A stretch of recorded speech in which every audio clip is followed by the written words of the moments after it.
Agora nós vamos aí falar, né, sobre essa Sagrada Escritura na vida da igreja, né, como nós já estamos refletindo aí sobre a Palavra de Deus, né, e aqui nós vamos, esse é o nosso último tópico que encerra a nossa reflexão sobre a Sagrada Escritura, porque depois nós vamos começar, né, aí é uma outra parte, né, que é o capítulo 3º, que é a resposta do homem a Deus, né? Por isso que é tão importante entendermos um pouquinho mais profundamente sobre a Palavra de Deus, para que nós possamos aprender a escutar essa palavra, porque só quando a gente escuta a palavra que nós nos tornamos capazes de corresponder a essa palavra, né? Ou seja, de atender o chamado de Deus para a nossa vida. Lá no parágrafo 131, que tem como título, né, a Sagrada Escritura na vida da igreja, vai dizer assim, né, são tão grandes o poder e a eficácia contidos na palavra de Deus, que ela constitui sustentáculo e vigor para a igreja e para seus filhos, firmeza da fé, alimento da alma, pura e perene fonte da vida espiritual. É preciso que os fiéis tenham amplo acesso à Sagrada Escritura. Então veja só, né? A igreja ela já nos exorta, né, que os fiéis eles precisam ter amplo acesso à Sagrada Escritura. O que é ter um amplo acesso à Sagrada Escritura? Porque a gente pode comprar a Bíblia e ter em casa, né? A gente pode ter o texto, mas só ter o texto não funciona, né? Porque nós precisamos entender melhor esse texto. Por isso que nós temos esse dever, né, como catequistas, como fiéis, como testemunhas de Jesus Cristo, como transmissores da verdade de fé, nós precisamos ter essa consciência que nós precisamos conhecer mais da Palavra de Deus, ter amplo acesso a isso, né? Não é só ter o texto sagrado, né? Não é só saber ler, mas nós precisamos também ter os instrumentos necessários para aprender a entender esse texto sagrado. Então isso é essencial e importante para cada um de nós. Então não só ter o texto sagrado em casa não serve de nada, né? Porque infelizmente muitos abrem no Salmo 90 e deixam empoeirando em cima da estante, né? Então assim, a Bíblia é para estar na nossa cabeceira, né? Na nossa cama, para que a gente possa ler quando acorda e leia antes de dormir, né? Para que essa palavra ela possa reger a nossa vida, para que essa palavra ela seja a nossa regra de vida. É isso que a igreja nos ensina. Por isso que ela vai dizer, né, que a palavra ela tem poder e eficácia, né? Poder e eficácia, porque a palavra é Cristo. Então, se nós reconhecermos que a palavra ela é poderosa, quando nós lermos, nós vamos nos abrindo a essa graça transbordante que vai entrando dentro de nós e tende a transbordar da nossa vida para a vida dos nossos irmãos. E esse transbordamento nada mais é do que a graça divina que toca a nossa vida interior para a nossa mudança, para a nossa conversão, para a nossa identificação e transformação maior em Cristo Jesus. É isso que a igreja ela nos ensina. Por isso que ela diz que essa palavra ela tem um poder e uma eficácia. E nós não podemos negar isso. Nós não podemos desconsiderar isso, que a palavra é poderosa e é eficaz. Depois, o texto também vai dizer, né, que ela constitui sustentáculo e vigor para a igreja. Ou seja, né, sustentáculo e vigor para a igreja. Sustentáculo por quê? Porque aqui na Palavra de Deus, a Palavra de Deus ela traz as bases, né, para que a doutrina possa ser construída sobre esta palavra. Então, nós precisamos entender justamente isso. Por quê? Porque essa palavra ela é sustentáculo para a nossa vida. A vida, quando fala da vida, sustentáculo e vigor para a vida da igreja, não está falando da igreja primeiramente só como instituição, mas está falando igreja, nós somos igreja, membros da igreja, né? Do corpo místico de Cristo. Então, essa palavra, ela é isso, né? Ela é sustentáculo e vigor, é força, né, para cada um de nós. Para seus filhos, firmeza de fé, ou seja, né, firmeza de fé porque a nossa fé ela está fundamentada na palavra. É isso que nós vamos ver lá quando refletirmos sobre o credo, né? Os 12 artigos da nossa fé. A palavra ela é o fundamento, né? Tudo que nós cremos está fundamentado na palavra. É claro, nos evangelhos, nos ensinamentos de Cristo, quanto também naqueles outros ensinamentos que interpretam o ensinamento de Cristo, né? Então, nós temos aí justamente essa realidade que é extremamente importante para cada um de nós. Então, ela nos dá firmeza de fé. Ela é alimento para a alma, ou seja, porque ela é Cristo. É o pão da palavra, né? É Cristo que é o pão da vida que se dá a cada um de nós. Então, firmeza de fé, alimento para a alma. Por quê? Porque quanto mais nós nos alimentamos da palavra, mais nós nos sentimos saciados nesse desejo de sentido para a nossa vida, né? Desejo de sentido para a nossa vida. Quanto mais nós entendemos a palavra, mais nós somos alimentados pelo próprio Cristo. E menos nós buscaremos no mundo, nas coisas, no pecado, aquilo que seria assim, né, uma alimentação das nossas carências humanas, né? Porque é quando nós nos alimentamos da palavra de Deus que nós nos sentimos, quando nós nos alimentamos de Cristo, né, é que nós nos sentimos verdadeiramente saciados, né? Depois, não só alimento para a alma, é pura e perene fonte de vida espiritual. Ou seja, todos nós temos uma espiritualidade. Até na igreja existem 3 âmbitos de espiritualidade. A espiritualidade da igreja, a espiritualidade de um grupo específico, né, menor, né, e a nossa própria espiritualidade. Todos nós precisamos de viver essas 3 coisas. A espiritualidade da igreja é o quê? É a vida, vida, paixão, morte, ressurreição, ascensão do próprio Cristo, né? Então, Cristo é a espiritualidade da igreja, né? A espiritualidade é o contato, né? É a nossa forma de relação com Deus. Então, a forma de relação com Deus sempre vai ser Cristo, sempre. É claro que a igreja, a espiritualidade da igreja, essa espiritualidade pascal, né? Porque é toda a vida. Por isso que a grande manifestação, né, ou expressão da espiritualidade da igreja se dá através do tempo litúrgico. Cada tempo litúrgico nós meditamos sobre um aspecto da vida de Cristo, né? Sobre esse mistério da vida de Cristo. Então, nós vemos justamente isso. Então, a igreja, ela se alimenta de todos os mistérios da vida de Cristo, né? Esse é o caminho da espiritualidade da igreja. A espiritualidade de um grupo. Um grupo, ele é formado através de uma vivência particular, que tem a ver com um mistério da vida de Cristo também, né? Assim nós vemos, né, as grandes ordens, as congregações, as comunidades de vida, os institutos de vida consagrada, né, os movimentos, como também as associações de fiéis. Então tudo isso, eles possuem uma espiritualidade que está vinculado a um mistério da vida de Cristo. E nós precisamos aí, né, se permitir ser encantados, né, atraídos por um desses mistérios da vida de Cristo. É nesse momento que nós encontramos o quê? Nós encontramos aquilo que realmente Deus quer de nós, né? Ou seja, aquilo que é a nossa forma de relação com Deus, né?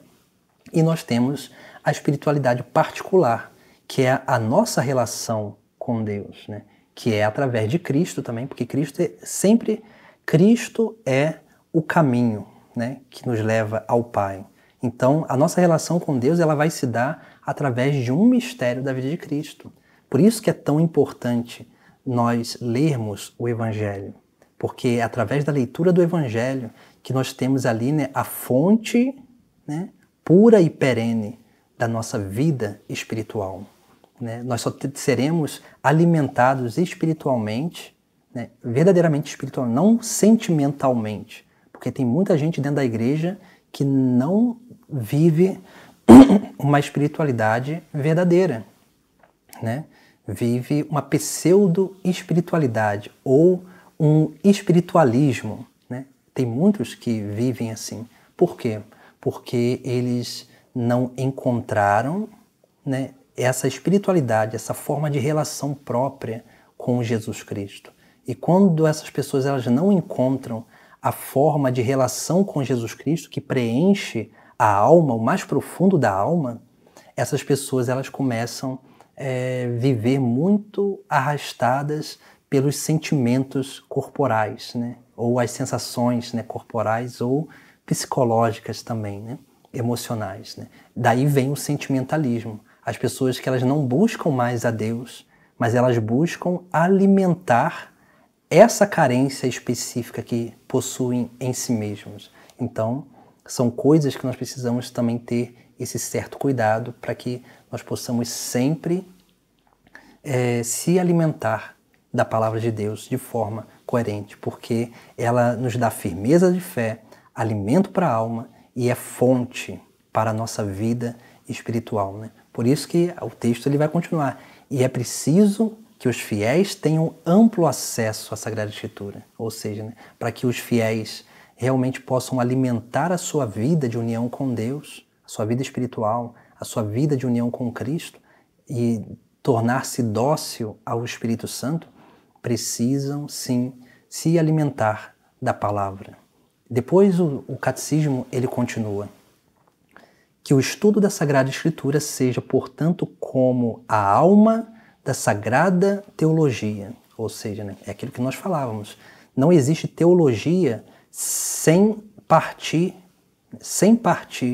daquilo que é a revelação divina. É a alma, né? É aquilo que dá a base, né? A Sagrada Teologia. Por isso que hoje as pessoas estão deixando de fazer teologia para fazer ciência da religião, né? Se preocupando com se detendo sobre o fenômeno religioso e não sobre a verdade de fé. Porque a verdade de fé vai depender o quê? De usar como base a Sagrada Escritura. E felizmente, né? Mas para muitos, infelizmente, a palavra de Deus, a Sagrada Escritura, ela contradiz muito dos pensamentos ideológicos que nós temos no mundo de hoje. E aí, é claro, né, como essas pessoas elas querem que alguns ensinamentos sejam mudados, elas deixam de fazer teologia, que é a reflexão sobre a verdade de fé, e elas começam a fazer uma reflexão voltada para a ciência da religião, que é uma reflexão sobre a experiência subjetiva que cada um tem da sua fé. E aí que está o grande perigo, porque as pessoas elas deixam de seguir o Jesus do Evangelho para seguir o Jesus que mais lhe convém, que não vai ser o Jesus do Evangelho, não vai ser o Filho de Deus, mas vai ser de repente, aí, né, um bezerro de ouro, né, que as pessoas elas vão construindo para o seu próprio bem, né, para o seu bel prazer, né, para que possam se sentir confortadas nas suas carências, né, por um Cristo que ele é muito bonzinho e ele não é juiz, ele não é justiça. Né? Então nós precisamos ter esse grande cuidado. E Jesus Cristo, em vários momentos no Evangelho, ele vai dizer, né, que no final, né, no fim dos tempos, ele virá com os anjos do céu para dar a cada um segundo a sua conduta. Jesus ele chama a conversão, a mudança. Então as pessoas elas querem deixar, né, essa ideia de conversão, de mudança, para colocar que Jesus ele aceita todo mundo do jeito que é, para ficar do jeito que está. E não, Jesus ele aceita todo mundo do jeito que está, para que elas possam se converter e possam ser aquilo para o qual elas foram criadas. Esse é o caminho de salvação, esse é o caminho de santidade, que é uma restauração da própria condição humana, né? Da própria dignidade humana, que naturalmente, né, leva, né, a cada um de nós a uma união cada vez mais com Deus. Né? Então nós vemos justamente, né, isso, a igreja ela nos ensina, né? A Sagrada Escritura ela é base da teologia. Depois o texto continua assim, né? da mesma palavra da Sagrada Escritura também se nutre salutarmente a santa e santamente floresce o ministério da palavra, a saber, a pregação pastoral, a catequese e toda a instrução cristã, na qual deve ocupar lugar de destaque a homilia litúrgica. Então veja, né, como que a palavra ela é central na nossa vida, né?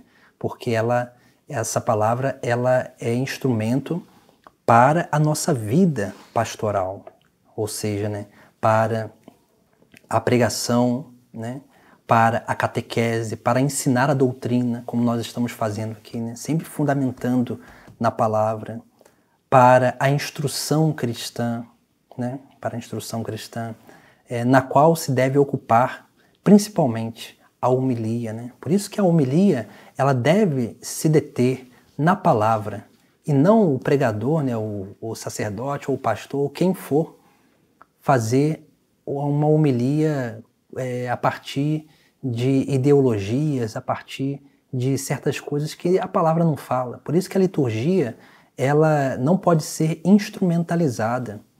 A liturgia, assim, a própria liturgia, as pessoas, os fiéis, elas querem receber Cristo, né? E não achismos, né? Aquilo que o pregador acha que é. Não, a igreja, ela quer o que? Ela quer alimento sólido. Por isso que a liturgia ela se repete ano após ano, né?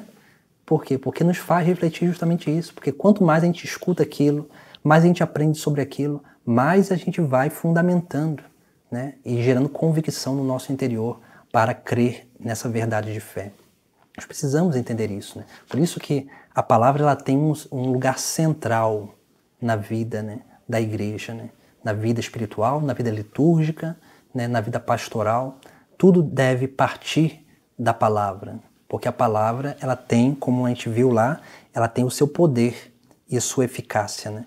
Ela é sustentáculo e vigor, é força para cada um de nós, para permanecermos no verdadeiro caminho. E depois, né, finalizando o parágrafo 133, vai dizer assim, né, a Igreja exorta com veemência e de modo peculiar todos os fiéis cristãos a que, pela frequente leitura das Divinas Escrituras, aprendam o conhecimento do Cristo Jesus. Com efeito, ignorar as Escrituras é ignorar Cristo. Então veja a exortação que a Igreja mesmo nos faz, né? Ignorar a palavra é ignorar o próprio Cristo. Então o cristão, a não ser que ele não saiba ler, né? Mas hoje nós temos muitas facilidades de escutar a palavra de Deus, mas o cristão que se diz cristão, né? Católico ou protestante, não importa, mas aquele que se diz cristão e não lê a palavra, que não se aprofunda na palavra, está ignorando o próprio Cristo. E nós não podemos ignorar o próprio Cristo. Isso é o que a igreja nos ensina.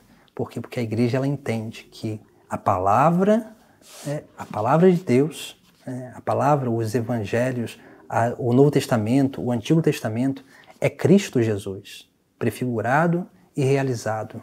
E quanto mais nós aprofundarmos no conhecimento desse texto sagrado, mais nós teremos um verdadeiro contato espiritual, né, e fervoroso com Jesus Cristo. Mais a nossa vida interior ela é alimentada e muito mais, né, nós teremos força para permanecer perseverantes diante das adversidades da nossa vida. Por isso que o Catecismo sabiamente diz, né, que ignorar as Sagradas Escrituras é ignorar o próprio Cristo.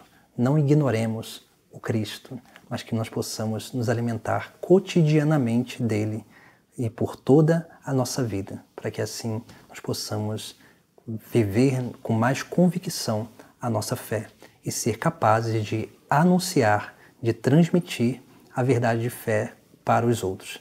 Não só com os nossos lábios, né, mas como dizia São Francisco, né, anunciai o Evangelho a todo momento, se preciso, com palavras, né, porque o verdadeiro anúncio, o melhor anúncio, né, E o mais eficaz é o anúncio do nosso testemunho de vida, porque é quando nós mostramos que essa palavra, ela nos muda, essa palavra, ela dá sentido à nossa vida, essa palavra é realmente aquela que nos dá, né, a certeza da salvação, do fim último do reino dos céus. É aquela que realmente pode nos dar verdadeira saciedade na nossa alma, na nossa vida interior.